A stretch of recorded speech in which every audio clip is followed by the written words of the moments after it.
अस्सलाम वालेकुम नाज़रीन, सराबर खताब से मुखातिब है। कुछ आमदी खबरें हैं आपके सामने रख देते हैं। मिनरल्स एंड माइंस, मादनियात, बुनियादी तौर पर मादनियात और मिनरल्स जो हमारी जमीनों के नीचे अरबों खरबों डॉलर्स के मादनियात हैं, ये जखीरा है, ये दौलत है और दौलत का अंबार है, बल्कि दौलत का एक समुंदर है जो कि खैबर पख्तूनख्वा और बलूचिस्तान के नीचे है।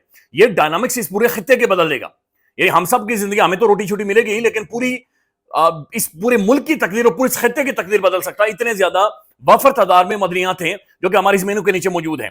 अब इसके ऊपर तहरीक इंसाफ ने ज़रा स्टांस लिया है, खैबर पख्तूनख्वा हुकूमत भी एक स्टैंड ले रही है। ये चीजें इतनी आसानी से नहीं, बल्कि इनके ऊपर एक फड्डा है जो कि पड़ गया, वो आपके सामने रखते हैं। और सलमान अकरम राजा साहब ने एक पब्लिकली स्टेटमेंट दे दी है टेलीविजन पर आकर, वो भी आपको बताते हैं।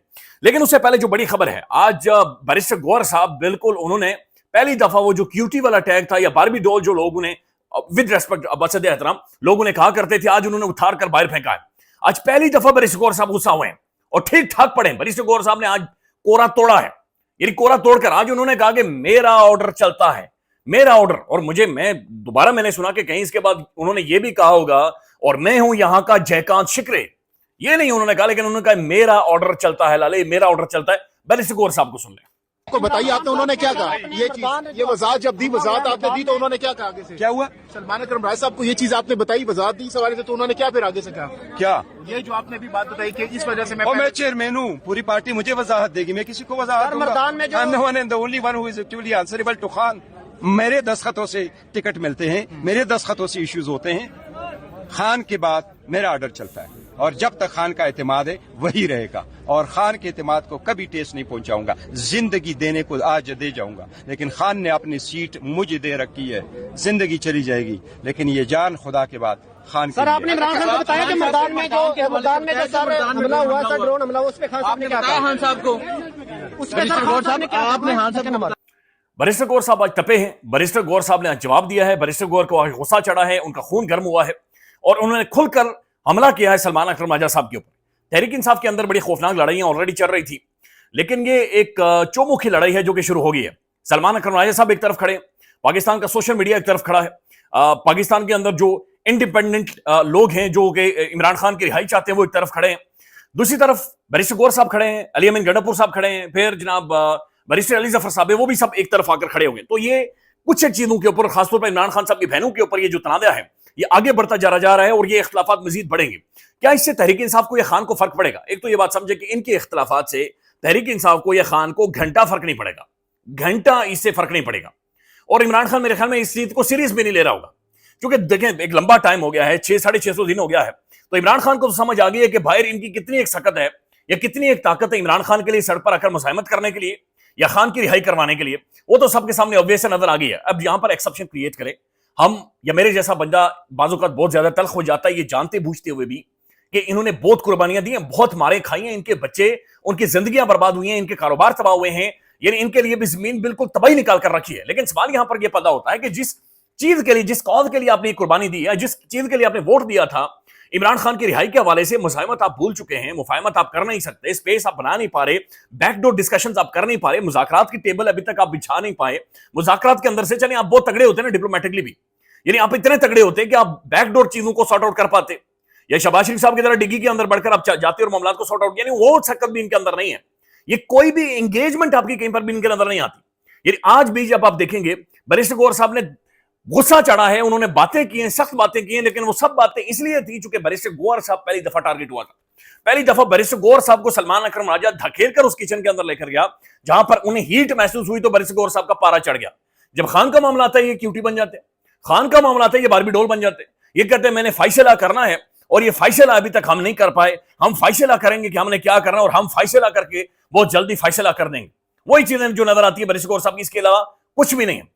इनसे सवाल पूछा हसनैन रफीक साहब ने और मुख्तलिफ जो और सोशल मीडिया पर रिपोर्टिंग कर रहे हैं जर्नलिस्ट हैं, बार बार उन्होंने ये सवाल पूछा कि क्या खान को आपने बताया कि कटलिंग में जो ड्रोन स्ट्राइक हुई है, क्या खान को आपने मिनरल्स और मदनियात के हवाले से बताया?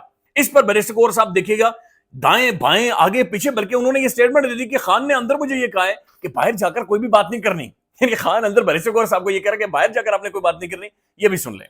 खान साहब को मैदान के हवाले में बताया कि मैदान में ड्रोन हमला, उस पे खान साहब ने बताया खान साहब को, उस पे आपने बताया कि मैदान में जो हमला हुआ उसके बारे में क्या बताया? नहीं बताया सर। देखो मैंने खान साहब میں نے خان صاحب पार्लिमानी पार्टी के سر میں نے ساری گفتگو کی ہے اور خان صاحب کی جو ہدایات ہیں وہ یہ ہے کہ جو اسٹیٹمنٹ میری طرف سے آئی خان صاحب کی ہدایات یہ ہے میرے کہ آئندہ کوئی بھی بندہ جو اڈیالہ جیل سے نکلے گا وہ کوئی اسٹیٹمنٹ باہر آ کر کے انکلوڈنگ میں وہ نہیں دے گا کہ خان صاحب نے یہ کہا ہے. کیسے پتا چلے گا سر وہ اسٹیٹمنٹ ہم آپ کو آفٹر. اب ناظرین بیرسٹر گور صاحب ٹھیک ٹھاک گرم ہوئے ہیں, تپے ہیں. انہوں نے یہ بھی کہا کہ 25 تاریخ کو جب وکلا اندر گئے تھے تو سلمان کیسے اندر چلا گیا تھا اگر خان کی بہنیں باہر تھی. انہوں نے کہا میں تنقید برداشت کر رہا ہوں, میرا دل بہت بڑا ہے, تنقید برداشت کر کے میرے اپنی صحت خراب ہو گئی ہے, میں خان کے ساتھ کھڑا ہوں, میں خان سے غداری نہیں کروں گا. لیکن بہرحال انہوں نے بیرسٹر سلمان اکرم راجہ پر سخت ترین تنقید کی اور سخت ترین وہ غصہ بھی ہوئے ہیں. اب اسی طرح کے مختلف جو سٹیٹمنٹس ہیں وہ کہ ان کے اوپر بات چیت کی ہے سلمان اکرم راجہ صاحب نے بھی مختلف ٹیلی ویژن شوز میں اور ڈان نیوز میں جا کر یہ بیرسٹر علی ظفر صاحب نے بات چیت کی ہے. علی ظفر صاحب ڈان نیوز پر جا کر یہ کہتے ہیں یہ لوگ اب نیا طریقہ اپنانے والے ہیں کہ جن کا نام لسٹ میں شامل نہیں ہوگا وہ نہیں مل سکے گا. ایسا نہیں ہو سکتا, ایسا نہیں. اب سلمان اکرم راجہ صاحب انہوں نے پاکستان کے پرائم ٹیلی ویژن پر آ کر یہ کہا ہے کہ یہ دندناتے ہوئے اندر چلے جاتے ہیں. یعنی جس بندے کا لسٹ میں نام ہی نہیں ہوتا, کوئی ہماری ڈسکشن نہیں ہوئی ہوتی, کوئی بات چیت نہیں ہوئی ہوتی, ہم جو ہی اڈیالہ جیل کے بارے بولتے ہیں ان کی گاڑی رکتی ہے, دندناتے ہوئے ٹک ٹک ٹک ٹک کرتے ہوئے اندر چلے جاتے ہیں, ہمیں کچھ پتہ ہی نہیں ہے. وہ کہتے ہیں خان صاحب کئی دفعہ یہ کہہ چکے ہیں اور خان خود اندر سے ہو کر یہ کہتا ہے کہ جن لوگوں کو میں اندر بلاتا ہوں وہ لوگ اندر کیوں نہیں آتے اور جو لوگ خود اپنی مرضی سے کیسے چلے آتے ہیں. وہ کہتے ہیں ہماری ذمہ داری لگائی گئی ہے کہ میں لسٹ جو اندر سے دے رہا ہوں ان لوگوں کو اندر بھیجے. اندازہ لگا لیں 4 ہفتے ہونے والے عمران خان صاحب کی بہنوں کی ملاقات نہیں ہوئی. کیا خان اپنی بہنوں سے نہیں ملنا چاہتا, یا بہنوں کے حوالے سے عمران خان سے جب یہ مل کر آتے کوئی اسٹیٹمنٹ ابھی تک باہر آئی ہے؟ یعنی کل جب یہ دندناتے ہوئے اندر گئے ابھی تک باہر آ کر انہوں نے کچھ بتایا کہ خان نے اپنے بہنوں کے حوالے سے کیا موقف دیا ہے, کٹلنگ کے حوالے سے, منرلز کے حوالے سے, بلوچستان کے حوالے سے خان کی کیا اسٹیٹمنٹ رہی ہے؟ یعنی کچھ بھی پالیسی اسٹیٹمنٹ عمران خان کی آپ کو نظر ہی نہیں آتی. اور جس طرح سے جو شاہد اسلم صاحب انہوں نے کہا کہ باقاعدہ سے یہ درخواست کر کے علی خان کو رکوایا گیا کہ اندر نہ جائے. اب کل ظاہر ہے پھر میدان سجنے والا ہے. اڈیالہ جیل کے باہر عمران خان صاحب کی تینوں بہنوں کی ملاقات کا دن ہے, فیملی کی ملاقات کا دن ہے. اب تینوں بہنیں اب ایک دفعہ پھر جائیں گی وہاں پر اور ایک دفعہ پھر یہ سوال پیدا ہو جائے گا کہ کیا ان کی ملاقات کروائی جاتی ہے یا ملاقات نہیں کروائی جاتی ہے. اور پولیٹیکل کمیٹی کے جو نامز ہیں وہ بھی باقاعدہ سے دے دیے گئے ہیں. تو سلمان اکرم راجہ نے کیٹاگوریکلی کہہ دیا کہ نہ یہ اس طرح سے نہیں ہوگا, ہم ان کا پیچھا کریں گے. اور ایسا بلکہ سلمان اکرم راجہ نے کہا ہے کہ ان سے سوال پوچھا گیا کہ علی ظفر صاحب نے کہا ہے کہ مجھے عمران خان نے بلایا ہے اس لیے میں ملاقات کرنے کے لیے اندر گیا ہوں. سلمان اکرم راجہ نے کہا کہ نہیں, کسی کو عمران خان نے نہیں بلایا. یہ بیانیہ غلط ہے کہ جو اندر سے باہر آتا ہے وہ آ کر کہتا ہے کہ مجھے عمران خان نے بلایا تھا. ایسا نہیں ہے, عمران خان انہیں نہیں بلاتا.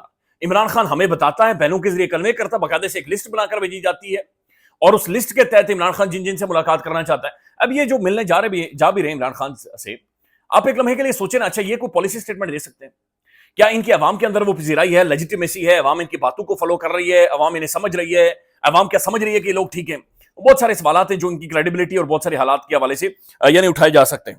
ناظرین دوسری طرف یہ جو منرلز کا معاملہ ہے, ایک تو آج بھی آرمی چیف صاحب سے امریکن آفیشلز ملے ہیں اور یہ ظاہر ہے ایک بڑا سیریس معاملہ ہے اور امریکہ یہاں پر موجود ہے, چائنا موجود ہے, یو کے اور سعودی عرب موجود ہے. آرمی چیف صاحب سے بھی ملے ہیں اور بات چیت وہی ہو رہی ہے. ایس پی آر صاحب نے ٹویٹ بھی کیا کہ منرلز کے حوالے سے, معدنیات کے حوالے سے یہ اربوں خربوں ڈالرز کی ایک ریونیو ہے جو کہ پاکستان کے اندر جنریٹ ہوگا. منرلز نکلنے چاہیے, یہ پروسیس آگے بڑھنا چاہیے. پاکستان ایسے ہی ترقی کرے گا, ایسے ہی آگے موو آن کرے گا. نہیں تو ہم دنیا بھر میں نہ تو ٹیکنالوجی کے نیڑے تیڑے ہیں, نہ تو ہم دنیا بھر میں ہمارے کو ڈاکٹرز اتنے بنا کر بھیج سکتے ہیں یا جو ماڈرن ڈائنامکس ہیں ان کے اندر کوئی کنٹریبیوشن ہے, بلکہ جو معدنیات نکالیں گے اس کا جو سروے ریکوائرڈ ہے اور پھر جس طریقے سے یہ نکالی جانی ہے, پھر جو را مٹیریل ہے اسے جب ریفائن کیا جائے گا, اس کے لیے بھی جو جدت ہے, جدید ٹیکنالوجی ہے, اس میں ہمارے پاس کوالیفائڈ لوگ ہی ابھی تک موجود نہیں ہیں. ابھی تو یہ 10-20 سال 15 سال لگا کر ہمیں یونیورسٹیز میں لے جا کر اپنا لوگوں کو چھوڑنا پڑے گا, پڑھانا پڑے گا, تب جا کر انہیں سمجھ آئے گی. لیکن خیر بین الاقوامی کمپنیز یہاں پر کام کریں گی, پاکستان کی اپنی کمپنیز کام کریں گی, یہ نکلنے چاہیے معدنیات. لیکن معدنیات نکلیں گی خیبر پختونخوا اور بلوچستان سے. بلوچستان کے حالات آپ کے سامنے ہیں. کے پی کے میں عمران خان کی حکومت ہے اور عمران خان جیل کے اندر موجود ہے. تو وداؤٹ اے کانسینٹ اور ایک وداؤٹ نیشنل لیول کا کانسنسس ہم کیسے معدنیات کے حوالے سے کوئی پالیسی یا اسٹیٹمنٹ بنا سکتے ہیں؟ یعنی سلمان اکرم راجہ نے اب جو اسٹیٹمنٹ دی ہے اسے آپ کو اندازہ ہو جائے گا کہ یہ چینیں کس طرف جا رہی ہیں جا رہی ہیں. بلکہ انہوں نے بڑی سخت اسٹیٹمنٹ دی ہے. انہوں نے کہا جناب یہ جو خیبر پختونخوا اسمبلی میں جو بل آیا, سلمان اکرم راجہ نے کہا کہ جس طرح سے یہ منرل ایکٹ تمام صوبوں کو بھیجا گیا ہے کہ جلدی میں اس ایکٹ کو اپنی اسمبلیوں سے پاس کروائیں, یہ طریقہ کار ٹھیک نہیں ہے. ہم اس بل کو بغور دیکھنا چاہتے ہیں کیونکہ اس سے صوبے کے مستقبل کا فیصلہ ہونا ہے. تو یہ جو ایکٹ ہے باقاعدہ سے خیبر پختونخوا کے اندر ایک آلریڈی جو منرلز اینڈ مائنز ہیں ان کے حوالے سے ایک قانون موجود ہے, हुकूमत ने यानी वफाक ने, शहबाज शरीफ साहब की गवर्नमेंट ने उसके अंदर कुछ तरामीम भेजी हैं कि उस एक्ट के अंदर, उस कानून के अंदर कुछ तरामीम करें और उसके बाद हमें बताएं। और बाकायदा से जो तरामीम हुकूमत की जानिब से भेजी गई हैं खैबर पख्तूनख्वा की हुकूमत को, अब वफाक ने भेजी और उसी को कैबिनेट ने मंजूर किया और फिर पार्लियामान के अंदर भेज दिया है। अब जो खबरें आ रही हैं, डिटेल्स आ रही हैं कि उसके अंदर मजीद एक तरामीम है, कुछ तरामीम है जो कि की जाएंगी। सलमान अकरम राजा ये कह रहे हैं कि वफाक की जानिब से हमें जो अमेंडमेंट्स हैं जो भेजी गई हैं, हम उन्हें फॉलो करेंगे, पहले देखेंगे, समझेंगे, किसी से मशवरा करेंगे और उसके बाद आकर देखेंगे अच्छा सूबे से हमें सूबे को क्या मिलना है, कितनी मर्जियात होंगी, कौन निकालेगा, कौन सी कंपनीज काम करेंगी, पाकिस्तानी कंपनीज कितनी होंगी, बाहर की कंपनीज कितनी होंगी। तो ये हसास तरीन मामला है, लेकिन सोशल मीडिया पर इस पर मैसिव रिएक्शन है। खैबर पख्तूनख्वा असेंबली के अंदर जब इसके ऊपर डिबेट डिस्कशन होगी तो वहां पर भी एक मैसिव रिएक्शन है और कहा जा रहा है कि इससे पहले इमरान खान से मशवरा होना चाहिए, खान की रिहाई होनी चाहिए, इमरान खान के हवाले से बातचीत होनी चाहिए। बल्कि अलीमा खान साहबा ने तो यहां तक कहा था कि जब तक खान रिहा नहीं हो जाता आप इस बिल को असेंबली में भी ना पेश करें या फिर इसे असेंबली से मंजूर ना करें। तो ये अहम तरीन मामला है। बल्कि गंडापुर साहब ने भी आज बड़ी सख्त स्टेटमेंट दी, उन्होंने कहा कि मैं अपने सूबे के जो वसाइल हैं किसी के भी हवाले नहीं करूंगा।